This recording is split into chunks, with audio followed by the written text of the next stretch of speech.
right, here goes part 2. I'm going to continue reading from Isaiah 2. I feel like it's a warning for us and our leaders. In the Arkarite Hayamim, the mountain of Adonai's house will be established as the most important mountain. It will be regarded more highly than the other hills, and all the Goyim will stream there. Many peoples will go and say, "Come, let's go up to the mountain of the Lord, to the house of the God of Jacob.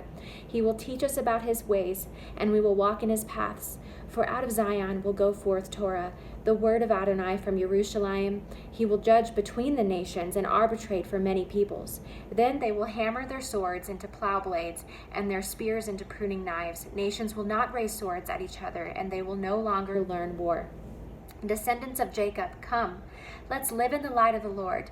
For you have abandoned your people, the house of Jacob. Now they are filled from the east, full of sorcerers like the Philistine. Even the children of foreigners are enough for them. Their land is full of silver and gold. They have no end of treasures. Their land is full of horses. They have no end of chariots. Their land is full of idols. Everyone worships the work of his hands, what his own fingers have made. A person bows down, a man lowers himself. Don't forgive them.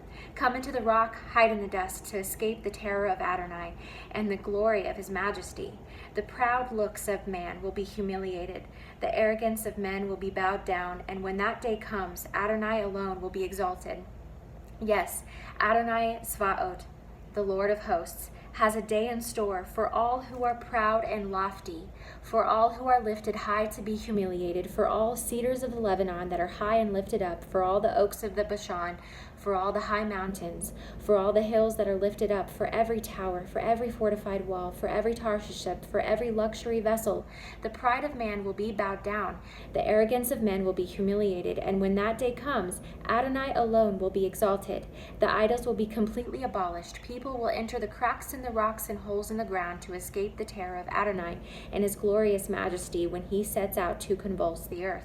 On that day, a man will take hold of his idols of silver and idols of gold, which they made for themselves to worship, and fling them away to the moles and bats. Then they will enter the cracks in the rocks and the crevices in the cliffs to escape the terror of Adonai and his glorious majesty when he sets out to convulse the earth. Stop relying on man, in whose nostrils is a mere breath. After all, he doesn't count for much, does he? For see, the Lord Adonai Svaot will remove from Jerusalem and Judah every kind of support, all reserves of food and water, heroes and warriors, judges and prophets, diviners and leaders, captains of 50, men of rank and advisors, skillful magicians and expert enchanters. I will put children in authority. Capriciousness will govern them. People will oppress each other, everyone his friend, everyone his neighbor. The young will be insolent toward their elders, the insignificant arrogant toward the respected. A man will take hold of his brother in his father's house and say, "You have a coat, so rule us. Take charge of this ruin."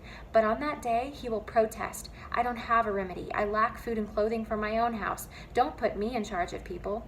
For Jerusalem is ruined and Judah has fallen, because their words and deeds defy Adonai in open provocation of his glory. Their very look witnesses against them.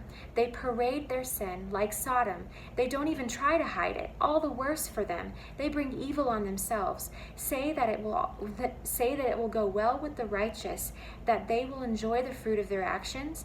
But woe to the wicked, it will go badly with them. For what he has done will be done to him.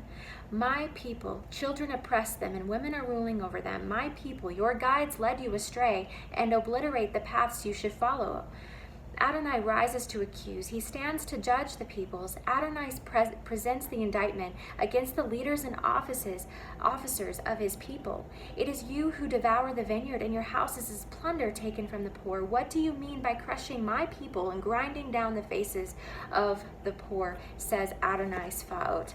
I feel like that is such a strong warning that God has for this hour, for our leaders, for our country. That we separate babies from their parents, that we don't treat the foreigner as our native born, that we don't love our neighbors as ourselves. He's warning us. Zechariah 7, let's see here. Verse 4, it was then that this message came to me from Adonai Svaot. Speak to all the people of the land and to the Kohanim, the priests. Tell them, when you fasted and mourned in the 5th and 7th months throughout these 70 years, were you really fasting for me? Was it for me? Rather, when you eat and drink, is it just to please yourselves, isn't it? Isn't this just what Adonai proclaimed through the earlier prophets when Jerusalem was inhabited and prosperous, as were the cities around her, and the Negev and the Shephelah were inhabited? Then this message from Adonai came to Zechariah. In the past, Adonai's Svaot said, administer true justice. Let everyone show mercy and compassion to his brother. Don't oppress widows, orphans, foreigners, or poor people. Don't plot against each other. But they wouldn't listen. They stubbornly turned their shoulder away and stopped up their ears so that they wouldn't have to hear it. Yes, they made their hearts as hard as diamond, and so that they wouldn't hear the Torah and the messages that Adonai Svaot had sent by his Spirit through the earlier prophets. And this is why great anger came from Adonai Svaot, and it came about just as they hadn't listened when he called. So Adonai Svaot said, I won't listen when they call, but with the power of a whirlwind I will disperse them among all the nations which they have not known. Thus the land was left desolate after them, so that no one came or went. They had turned a pleasant land into a desert. This is just a strong warning and exhortation. It's rooted in love because Adonai, I love how